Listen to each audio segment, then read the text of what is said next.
the Honourable Parliamentary Secretary to the Minister of International Development.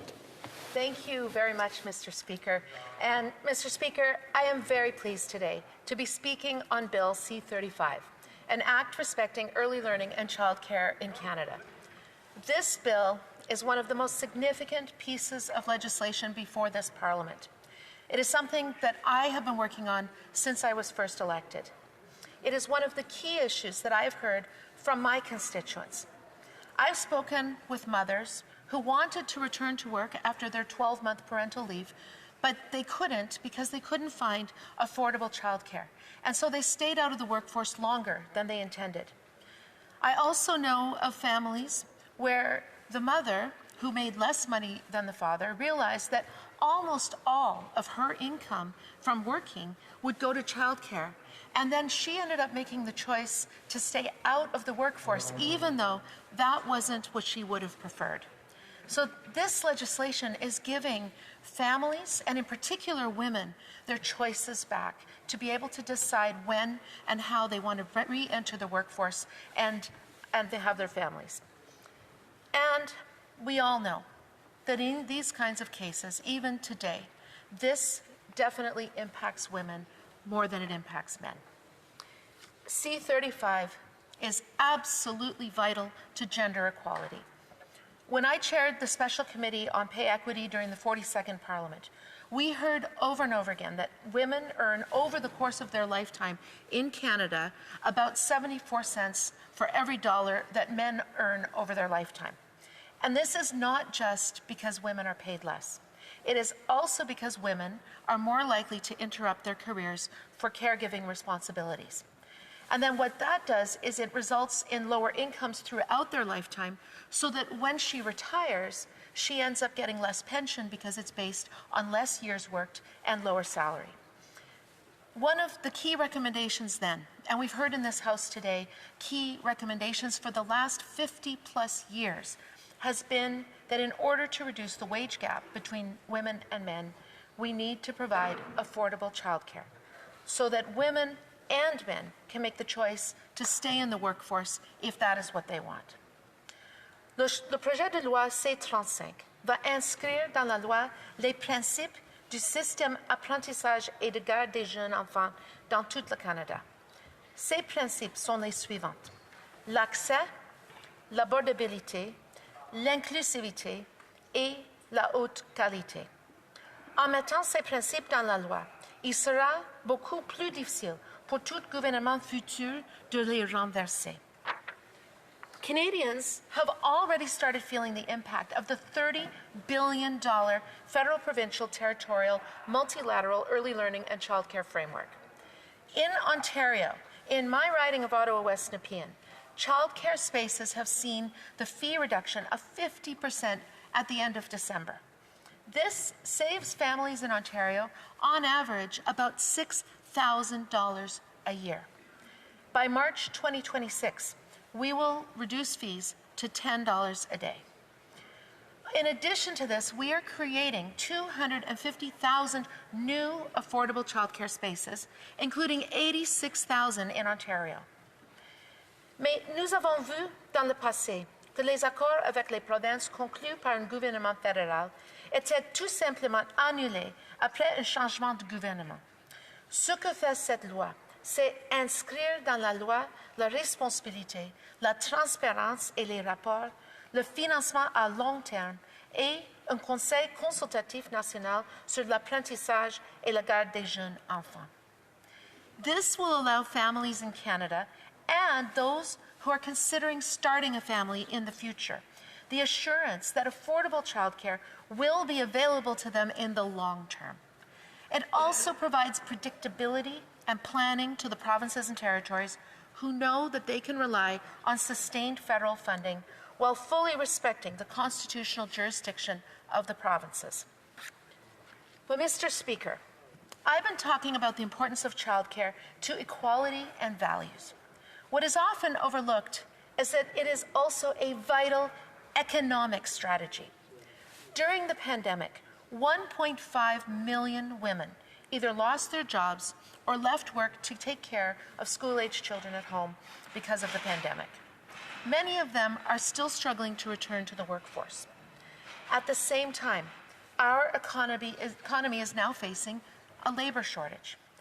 Ensuring that we reduce the barriers to full labor force participation of women, the main barrier of which is the lack of affordable childcare, is key in overcoming our labor shortage and allowing businesses to find the skilled workers that they need in order to grow and to thrive. Countries with high labor force participation of women have higher GDP growth, and therefore access to early learning and childcare is one of the key drivers of economic growth in Canada. Studies have shown that investing in childcare has one of the greatest returns on investment. For every dollar invested in early childhood education, there is a return to our economy of $1.50 to $2.80. We can't afford not to do this.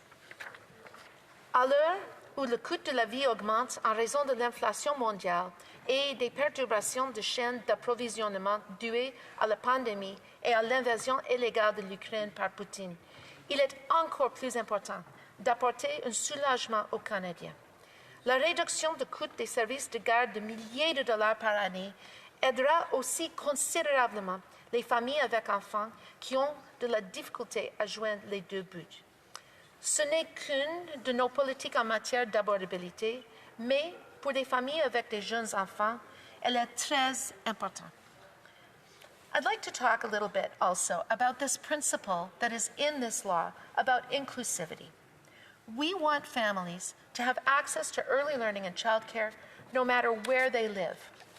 Bill C-35 builds on the work done with Indigenous peoples who have co-developed the Indigenous Early Learning and Childcare Framework, which is culturally appropriate and led by Indigenous peoples. I also know that women with intersecting identities, racialized and newcomer women, those living with disabilities, single parents, and families in lower socioeconomic conditions face even greater challenges in finding good quality, affordable, and reliable childcare. This legislation enshrines the principle of inclusivity into law. I hope that in the future we will elaborate this so that we can provide more supports to parents of children with special needs, to those working shift work or in precarious employment, and to others who face additional barriers. I would also point out that many childcare workers themselves are women. This legislation will have the additional benefit of providing long-term funding and increasing the number of regulated childcare spaces, creating more secure and higher employment for those in this industry. I'm also very proud to say that my mom was a kindergarten teacher. I grew up in a house where I was given all of the benefits of creativity, stimulation, and learning from the very earliest age. But not all children are lucky enough to have a mother who's a Montessori teacher. That is why we are calling it early learning and childcare. It is not just babysitting. This is a program that is designed to give children the best possible start in life. Monsieur le Président, nous savons que le garde des enfants a traditionnellement été assuré de manière démesurée par les femmes. Toutefois, j'espère que cette loi et l'évolution des normes sociales contribueront également à un partage plus équitable des responsabilités en matière de soins entre les hommes et les femmes. I know that Bill C-35 is not the complete solution. It does not address caregiving responsibilities that many people, especially daughters, face for aging parents, or responsibility for caregiving for adult children with disabilities. I hope that this legislation is only the beginning of a wider social dialogue about what we value as a society. Caregiving has too long been invisible work done primarily by women in the unpaid economy. Our society has pushed the burden of caregiving from society onto the individual, and in particular onto women's unpaid care work. But the pandemic has made visible many of the divisions and pressures in our society, and I hope that it is allowing us to challenge the status quo of what we consider to be valuable work, and to realize that community is important when raising families. While Bill C-35 is an important first step, we need to ensure that we continue working to build a more equal and more prosperous Canada. Thank you, Mr. Speaker. Questions and comments. Questions et commentaires. The Honourable Member for North Okanagan-Shuswap. Thank you, Mr. Speaker, and I thank the member from the other side for her intervention this afternoon. I posed a question this morning to one of her colleagues and didn't get an answer back, so I'll pose it to her this afternoon, and hopefully they've had time to provide an answer. But they speak about a national daycare program. A national program should look after all citizens looking for childcare. But I ask the question, how does this program assist those that do shift work? Say a single parent nurse that works the night shift at the hospital, or a baker in the coffee shop that has to start at 3 a.m. in the morning, or the resident in a rural area where there is no formal daycare. How does this program assist those people needing daycare? Thank you, Mr. Speaker, and thank you for my colleague for that question. And I think my colleague will recall that in my speech, I did address the fact that this is a bill that isn't going to necessarily solve forever every single complex problem about caregiving in our society. What I hope it is that this is going to, first of all, it's going to have an enormous impact on many, many families in this member's constituency as well as in mine.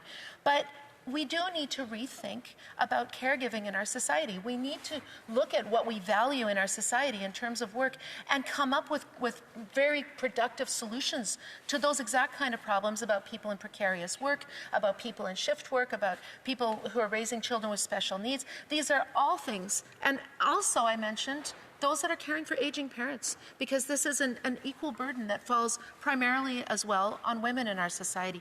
I hope that that member will work with us in this Parliament to make sure that we continue to address those difficult questions, and I look forward to working with him and others to make sure that we do address all the issues and all the needs of Canadians and Canadian families. Thank you. Questions and comments. Questions et commentaires. The Honourable Member for South Okanagan-West Kootenay. Well, thank you, Mr. Speaker, and I'd like to thank the member for her speech, and I'm glad that she brought up the topic of the effect that this would have on the labor force. And, you know, many businesses in my riding and across the country, businesses are looking for workers. And in my riding in particular, and in many others, they can't find workers because there's no place for new workers to live. There's, you know, the housing crisis has made it very difficult for them. And one of the obvious solutions to that is to provide a better, more inclusive, more affordable, more accessible daycare system that will allow people to get back in the workforce, people who already have a place to live, but who can then help these businesses move on and succeed in today's world. Terry. Thank you, and I very much thank my honourable colleague for raising that issue, because this is very much an economic policy as well. And the fact is, I have had the same thing. Businesses in my riding have told me that they're struggling because, and some of them that are nearing retirement are saying they're just going to close the doors because they can't find people to work in their business. And this is one of the greatest ways that we can make sure that women who want to be in the workforce but who have the barrier because of childcare are able to contribute fully, are able to participate fully. So as I mentioned, it's up to $2.80 back in our economy for every dollar we invest in childcare. So I agree 100% that, like I said, we can't afford not to do this. It's an equality issue, but it's also an economic issue. Thank you. Questions and comments. Questions et commentaires. The Honourable Member for Saanich Gulf Islands. Mr. Speaker, and I thank my honourable colleague from Ottawa West Nepean for focusing so clearly on the issues of early learning and childcare. The high-quality benefits of early learning and childcare are, in terms of the literature on childhood development, point to very clear advantages. And as she's worked on this issue for a while, I wonder if you would perhaps contrast what a program that's solely about somebody to look after your kids somewhere, and of course this program doesn't require that someone who's lucky enough to have a grandparent who provides whatever kinds of support a mom or a dad needs. So those programs that ability is not precluded by having access at a parent's choice to early learning and childcare with the priority being, as I see in this legislation, on high quality. Brings to mind my concerns about how much childcare workers are going to be paid, but the difference is important. I wonder if the honourable member would comment on that. Honourable Parliamentary Secretary, in 30 seconds or less, please. Well, thank you very much, and I very much appreciate the comment from my friend and colleague about that. And I didn't realize until I was grown how special it was that I had a Montessori teacher as a mother, because we did get that very quality kind of engagement. And that's why I said this isn't just about babysitting. This isn't just about making sure that children have someone to look after them. It is about the formation, the development, sparking that creativity, the learning, making sure that by the time they get to grade 1, they already have the socialization and the ability to be able to absorb and learn information. And I very much appreciate the part about creativity, because that was something that I had at a very early age, and I want every child in Canada to be able to access that same kind of childhood. Thank you.